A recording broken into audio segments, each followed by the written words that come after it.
The PC gave us computing power at home, the internet connected us, and mobile let us do it pretty much anywhere. Now generative AI lets us communicate with technology in our own language using our own senses. But figuring it all out when you're living through it is a totally different story. Welcome to Leading the Shift, a new podcast from Microsoft Azure. I'm your host, Susan Ettlinger. In each episode, leaders will share what they're learning to help you navigate all this change with confidence. Please join us. Listen and subscribe wherever you get your podcasts. This episode is brought to you by Factor. Optimize your nutrition this year with Factor, America's #1 ready-to-eat meal service. Factor's fresh, never-frozen meals are dietitian-approved, ready to eat in just 2 minutes. Choose from 40 weekly options across 8 dietary preferences, like Calorie Smart, Protein Plus, and Keto. Eat smarter at factormeals.com/listen50 and use code LISTEN50 for 50% off, plus free shipping on your first box. Factormeals.com/listen50, code LISTEN50. Terms and conditions apply. The Red Apple Media Podcast Network presents This is Protecting America. Now, here's Emmy-winning journalist Rita Cosby. And welcome to another edition of Protecting America. I'm Rita Cosby.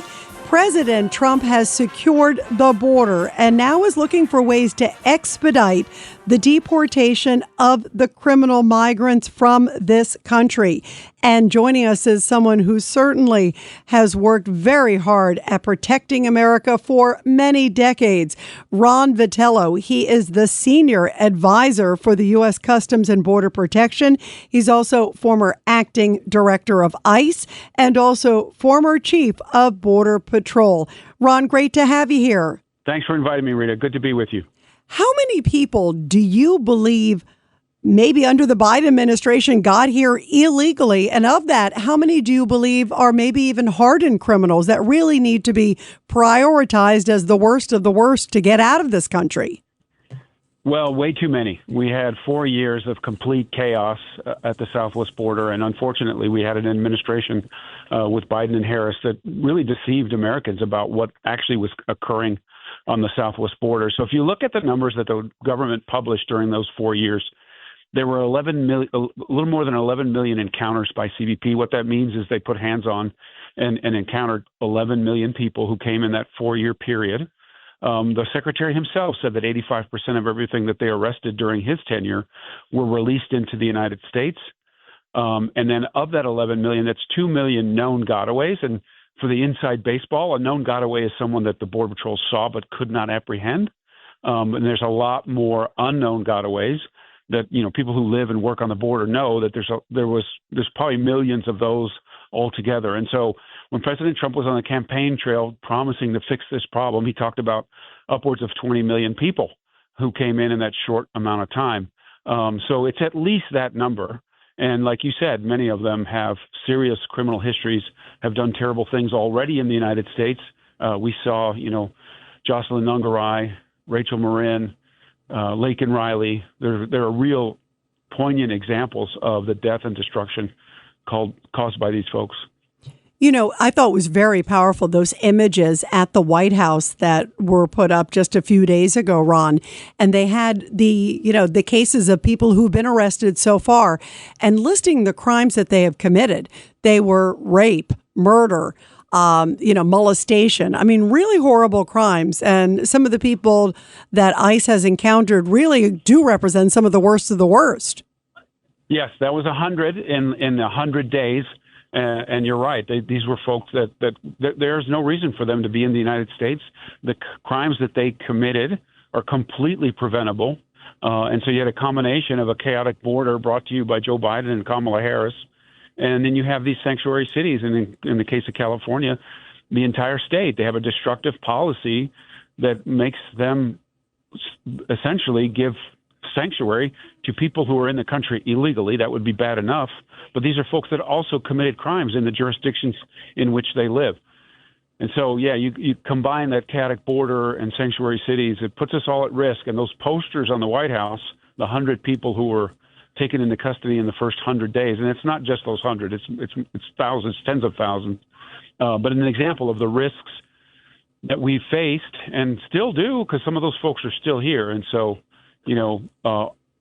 all the Trump administration has done is, get us back to the rule of law directed by the president, with leadership at the department. It's been amazing. I've done this for a long time, and I'm very impressed by how quickly things got back in order along the southwest border. And ICE is doing a wonderful job in finding the worst of the worst.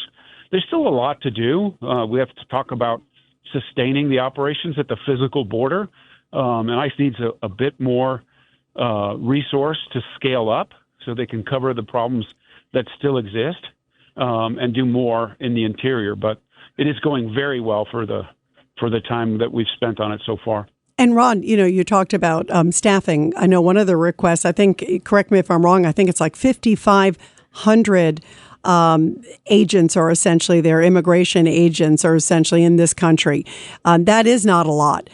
So how they're looking for, I think, another 10,000 more. It is an important task, right? I mean, I hope that Congress steps up and gives the support needed.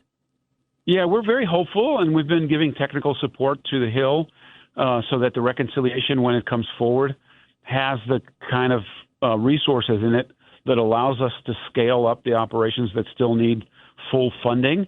And part of what we're going to ask Congress for is a number of boots on the ground, both in the Border Patrol, the Office of Field Operations, our customs people at the ports, and then obviously ICE needs the same kind of resource infusion so they can close the gaps and scale up their operations, including, their operational capability to detain the folks that are still coming, and then manage the ones that they arrest in the interior.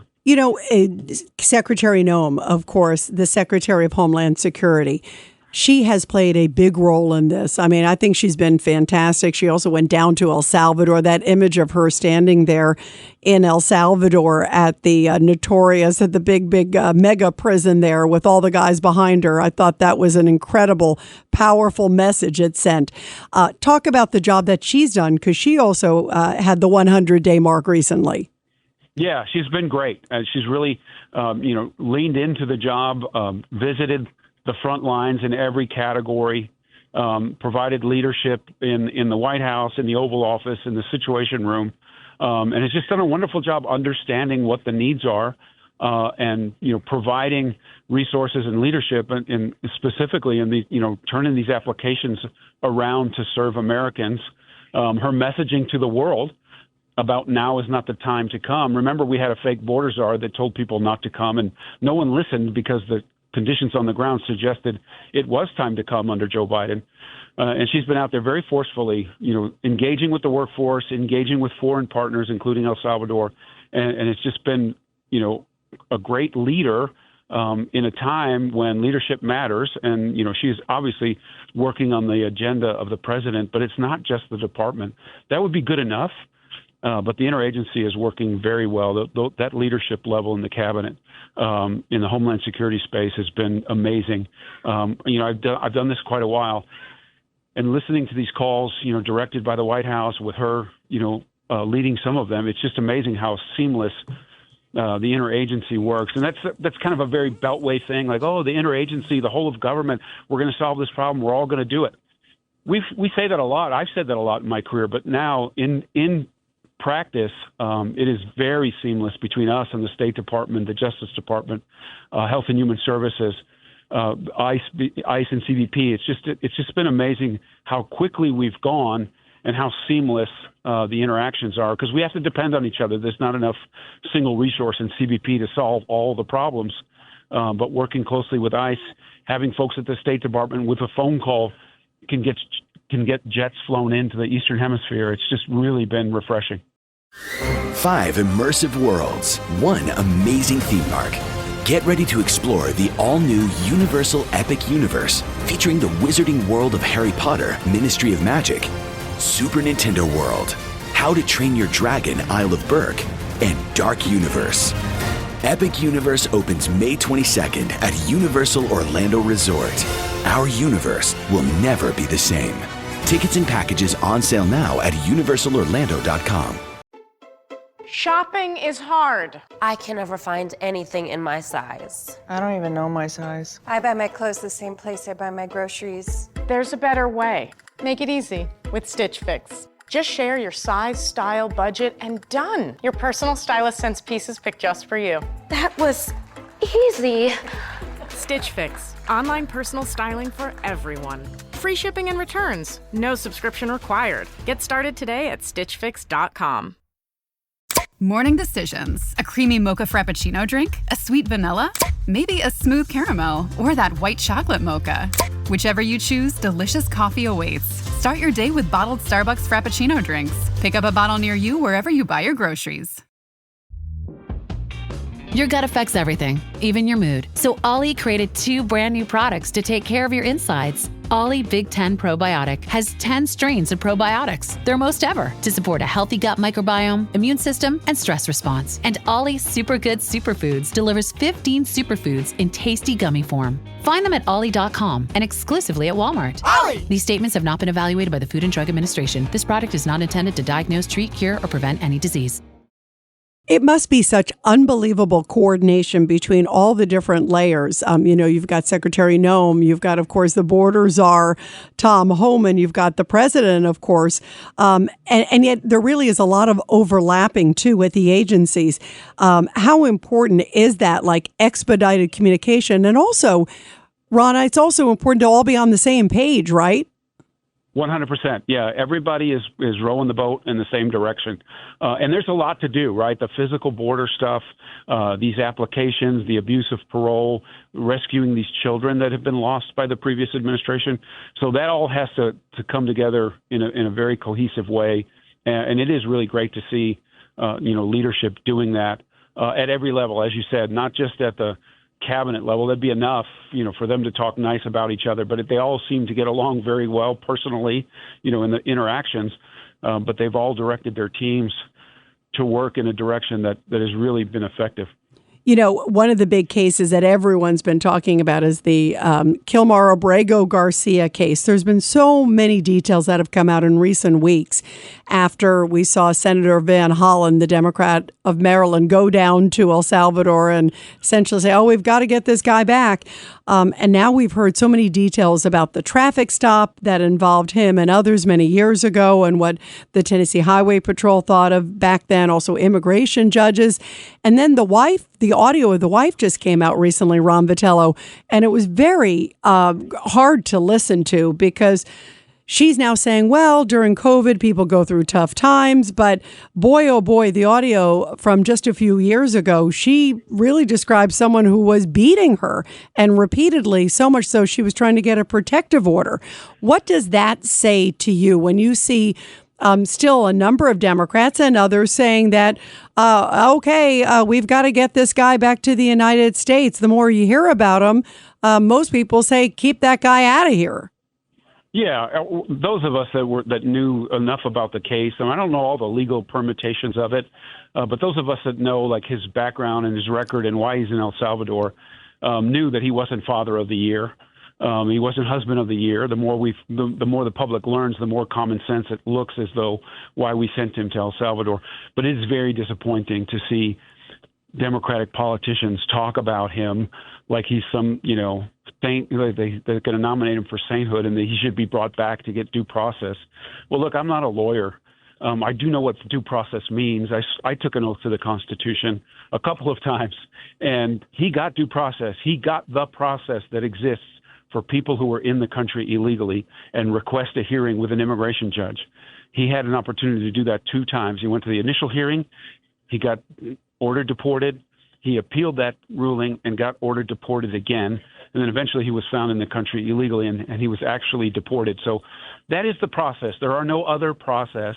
If the Congress wants to make another process, they're fully capable of doing that as the first branch in Article 1 of the government. They can do this. And somebody like Chris Van Hollen to go over there and stump for this guy, people like Ocasio-Cortez, talking about him like he's some kind of hero and saying that he didn't get due process. Well, he got the process that exists.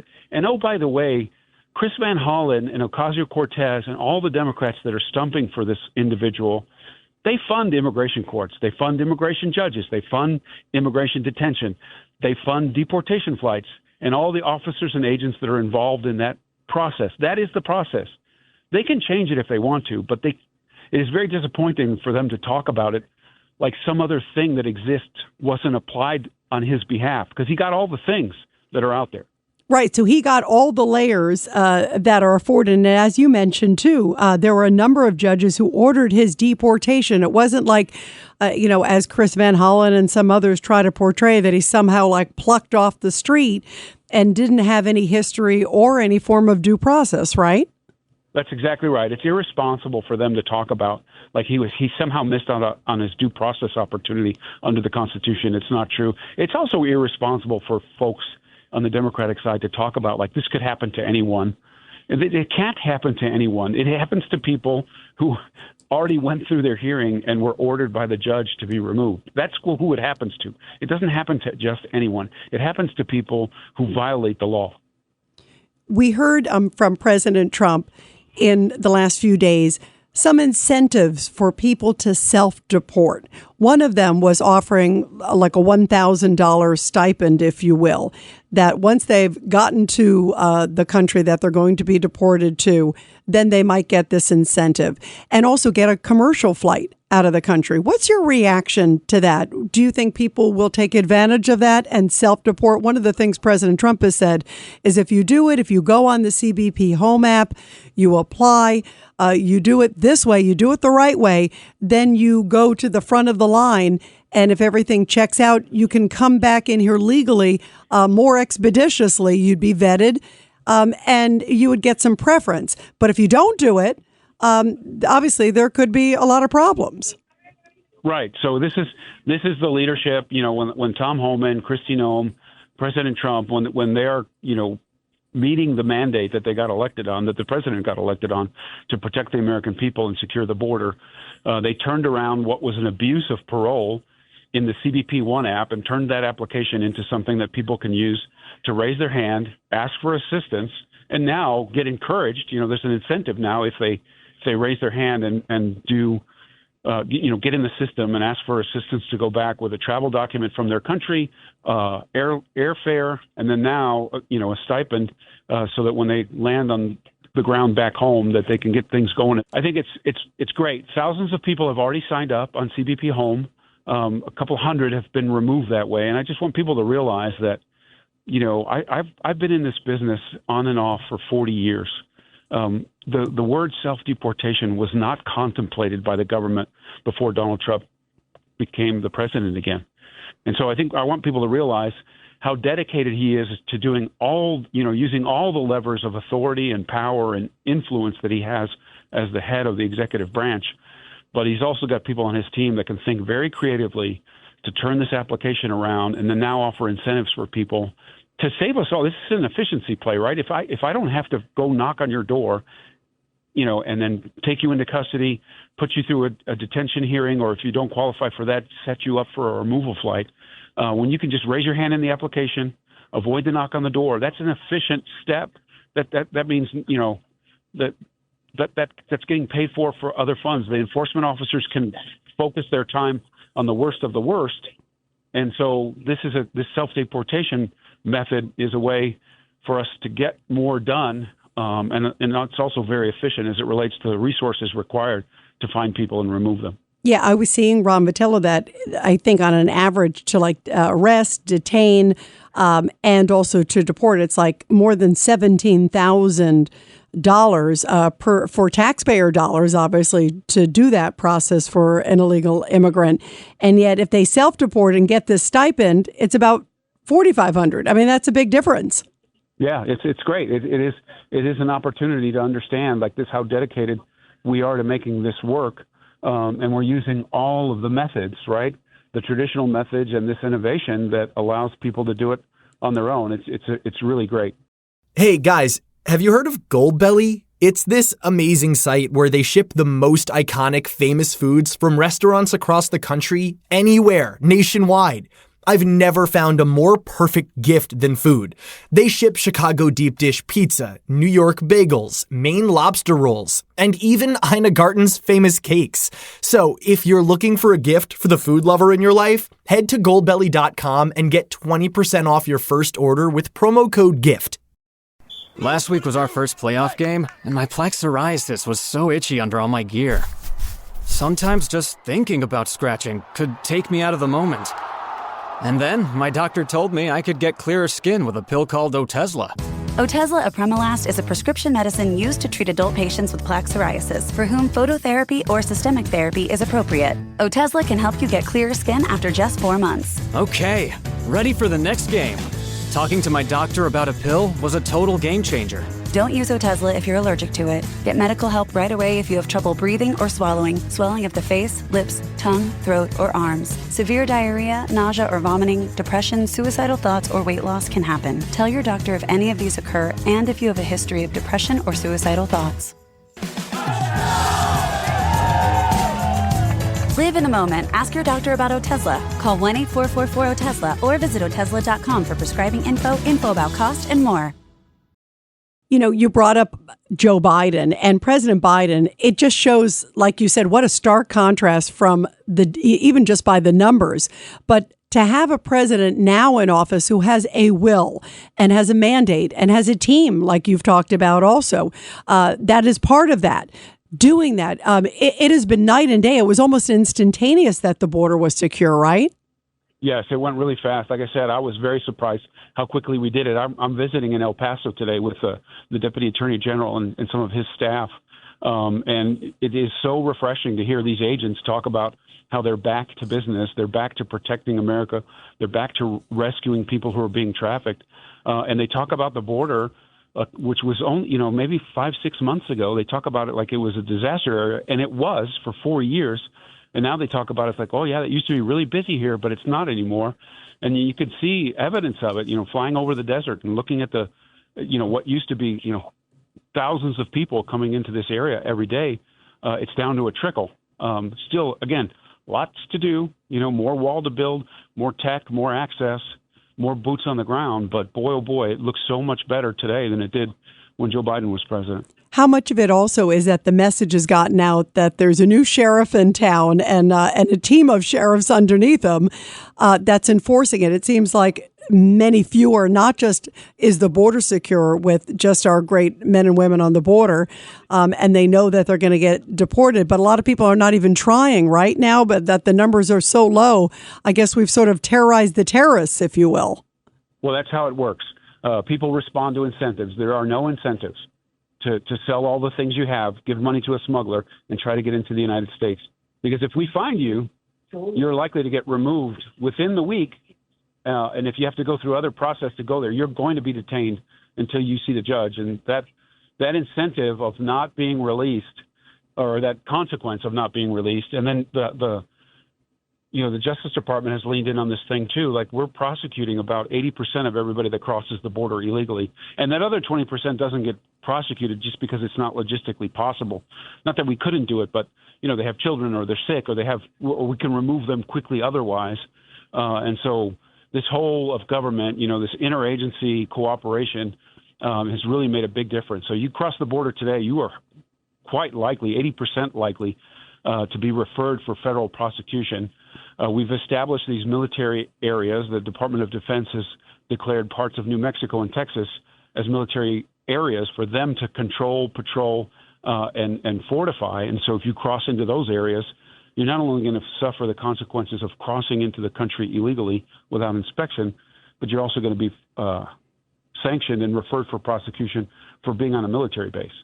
Wow. So they're going to get it from every single different direction, which is a big deal. Before I let you go, to how much you think also changing the designation of the cartels and the criminal gangs that has making them foreign terrorist organizations. I mean, that ups the ante too as well. 100%. So all the interagency is leaned in. All of the investigative capabilities in the federal government are now pointing at very specific targets that have domestic as well as foreign ties. And so these cartels that are terrorist organizations, it allows the full weight of all of the assets that the government is controlling on the intelligence side, on the law enforcement side, on the prosecution side, on the detention side. So everybody is looking at these cartels. They were always dangerous. They were always a threat to the American way of life. But now we have more tools to go after them, to pursue them. I mean, the conversation in the last 2 days, brought to us by President Trump, is about how far is Mexico going to go with us to correct this problem of cartels that are way too powerful for anybody's good and control too much of Mexican society and culture and governance. And so, you have someone in the Oval Office who's got a great team around him, as you said, Tom Homan, Christine Ohm, and others who are going to give Mexico an opportunity to do more than they've ever done. So once in a presidency, opportunity for Claudia Sheinbaum to lean in with a partner in the Oval Office to put these cartels in their place, to stop them being the drag that they are on her government and her society and the impacts that we feel in the United States. Yeah, absolutely. Well said. Right. It's empowering other countries as well, and to get into the fight and to do. I guess get the message unequivocally that the U.S. is there 100%, which is also a really powerful message, too. There's no wavering. It's clear that President Trump has made this a top priority and has a great team in place to do just that. Everybody, be sure to subscribe and share to this powerful podcast. And also, Ron Vitiello, thank you for all you have done at ICE, Border Patrol, and now everything you're doing there as Senior Advisor for the U.S. Customs and Border Protection. You and, of course, Secretary Noem and Tom Homan and, of course, the President really were there on the front lines. It's incredible to see, and it's great for America. Thank you. Yes, it is, and I'm glad to be with you today. And everybody, I'll be back soon with another great edition of Protecting America.